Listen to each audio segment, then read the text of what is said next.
Assalamualaikum warahmatullahi wabarakatuh. Perkenalkan, nama saya Marhan Dika Cahya HS. NPM saya 1921020376. Fakultas Syariah jurusan Hukum Tata Negara. Di sini saya akan coba mempresentasikan materi makna hakikat sesuatu menurut filsafat. Definisi hakiki atau esensial adalah pernyataan hakikat sesuatu, yaitu suatu pengertian yang abstrak, hanya mengandung unsur-unsur pokok yang diperlukan untuk memahami suatu golongan tertentu dan untuk membedakannya dari golongan-golongan lain, sehingga sifat-sifat golongan tersebut tidak termasuk dalam hakikat sesuatu itu.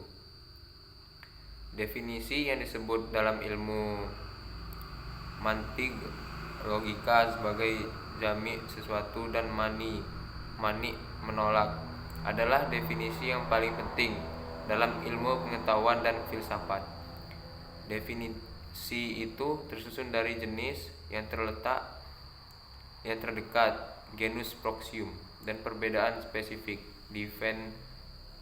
diferensia spesifik. Genus ialah setiap pengertian yang menyatakan hanya sebagian dari hakikat sesuatu. Artinya, pengertian tersebut belum menyatakan hakikat sesuatu itu seutuh-utuhnya.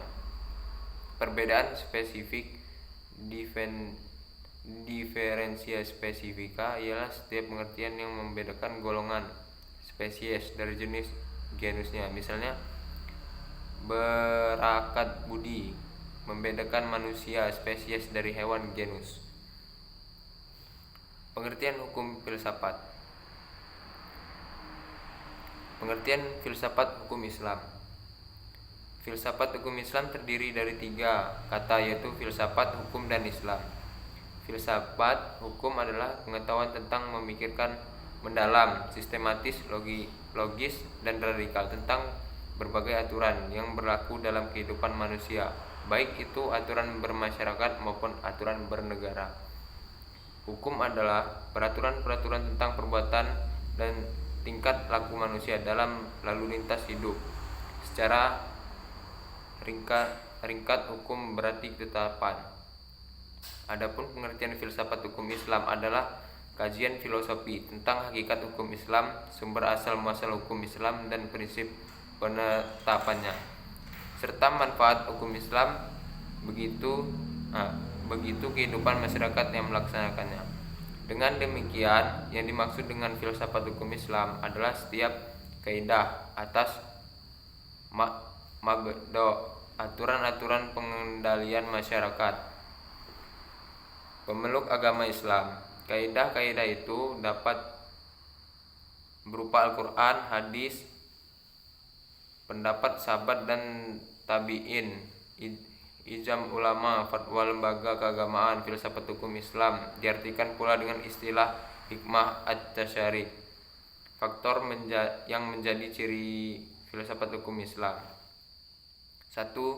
Wacana atau argumentasi, menandakan bahwa filsafat memiliki kegiatan berupa pembicaraan yang mengendalikan pada pemikiran rasio tanpa verifikasi uji empiris, perbincangan dengan menutup mata.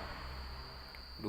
Segala hal atau sekalian alam, artinya semua materi pembicaraan filsafat adalah segala hal yang menyangkut keseluruhan yang bersifat universal. Tidak ada yang tidak tersentuh oleh pembicaraan filsafat. Sistematis, artinya perbincangan mengenai segala sesuatu dilakukan secara teratur, mengikuti sistem yang berlaku sehingga tahapan-tahapannya mudah diikuti.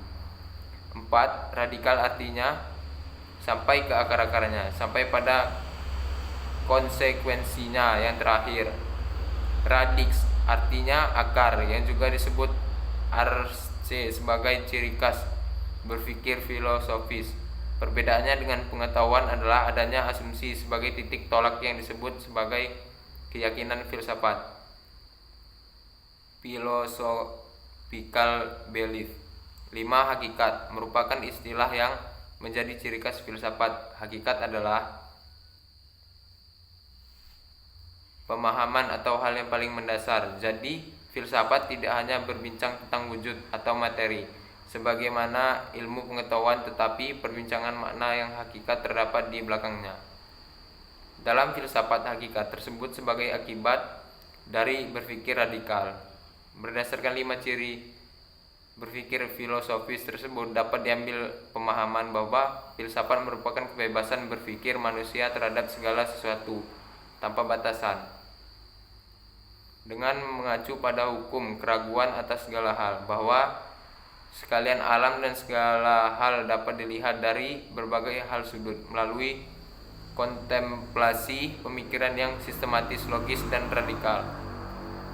Segala hal yang dipikirkan oleh filsuf berkaitan dengan hal-hal berikut. 1. Berhubungan dengan sesuatu yang bersifat metafisik yang tidak dapat dilihat. 2. Berhubungan dengan alam semesta yang fisikal dan berbentuk oleh hukum perubahan. 3. Segala sesuatu yang rasional dan irasional. 4. Sesuatu yang bersifat natural dan supranatural. 5. Berhubungan dengan akal, rasa, pikiran, intuisi, dan persepsi. 6. Sehubungan dengan hakikat yang terbatas dan yang tidak terbatas. 7. Berhubungan dengan teori pengetahuan pada semua keberadaan pengetahuan manusia yang objektif maupun subjektif. 8. Berhubungan dengan fungsi dan manfaat segala sesuatu yang didambakan manusia atau dihindarinya.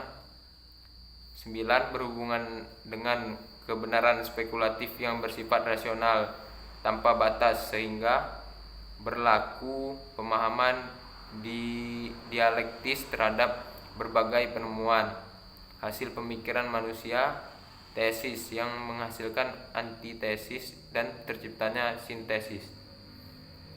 Sekian dan terima kasih. Itu saja yang dapat saya presentasikan dari materi filsafat hukum Islam. Bila saya ada salah kata, saya mohon maaf. Saya akhiri. Wassalamualaikum warahmatullahi wabarakatuh.